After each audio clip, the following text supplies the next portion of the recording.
Pertumbuhan penduduk yang meningkat diikuti dengan peningkatan aktivitas perkotaan yang tinggi, menyebabkan kebutuhan akan lahan juga meningkat. Kota Ternate sebagai pusat kegiatan nasional telah mengalami dampak yang sama, yaitu tingkat pertumbuhan kota yang semakin tinggi berimbas terhadap permintaan akan lahan yang semakin meningkat. Sebagai proses pembangunan, perkembangan, serta pertumbuhan kota, proses ini akan terus berjalan searah dengan lajunya akselerasi perubahan struktur ruang kota untuk melayani warganya.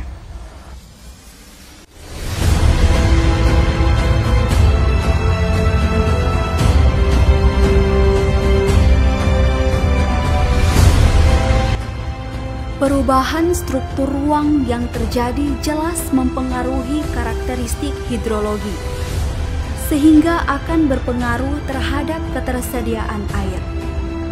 Dalam Sustainable Development Goals, terlihat jelas yang menjadi hal utama adalah sustainable profit. Sebagai salah satu hal yang menjadi masalah dewasa ini, terkait dengan poin ke-6 pada Sustainable Development Goals, yaitu menjamin akses terhadap air dan sanitasi untuk semua, yang mana pada akhir 2030 diharapkan sudah tercapai akses menyeluruh terhadap air minum yang aman dan terjangkau bagi seluruh penduduk Indonesia. Perkembangan pertumbuhan penduduk di Pulau Ternate terus mengalami peningkatan. Hal tersebut dapat dilihat dari jumlah penduduk dari tahun 2008 hingga tahun 2017 yang meningkat menjadi 211.973 jiwa. Perubahan penggunaan lahan di Pulau Ternate meningkat setiap tahunnya dibarengi dengan perkembangan pertumbuhan penduduk. Hal ini dapat dilihat dari perubahan penggunaan lahan tertinggi, yang mana pada lahan pemukiman sebesar 1.691,4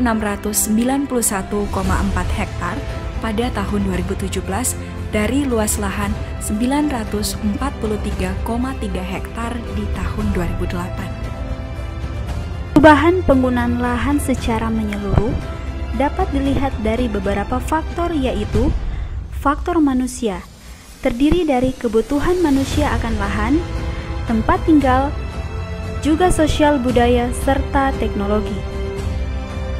Faktor yang kedua yaitu faktor fisik kota, meliputi pusat kegiatan sebagai pusat-pusat pertumbuhan kota dan jaringan transportasi sebagai aksesibilitas kemudahan pencapaian. Faktor ketiga, faktor bentang alam yang berupa kemiringan lereng dan landai serta ketinggian lahan.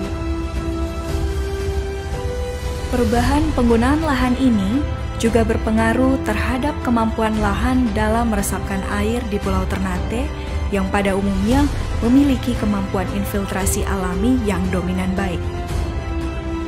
Kota Ternate memiliki kemampuan infiltrasi alami yang tinggi pada kategori agak besar dengan luasan 4.239,46 hektar dan dengan kategori sedang dengan luasan 4.224,59 hektar. Sementara kategori kecil hanya memiliki kemampuan infiltrasi 660,99 hektar atau sekitar 6,51% dari luas total Pulau Ternate.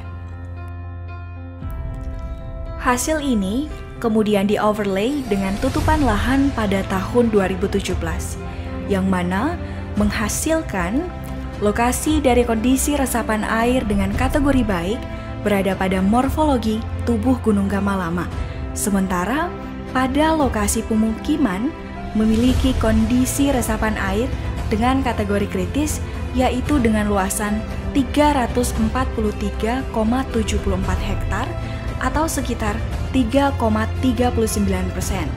Hal tersebut dipengaruhi oleh perubahan penggunaan lahan yang terjadi.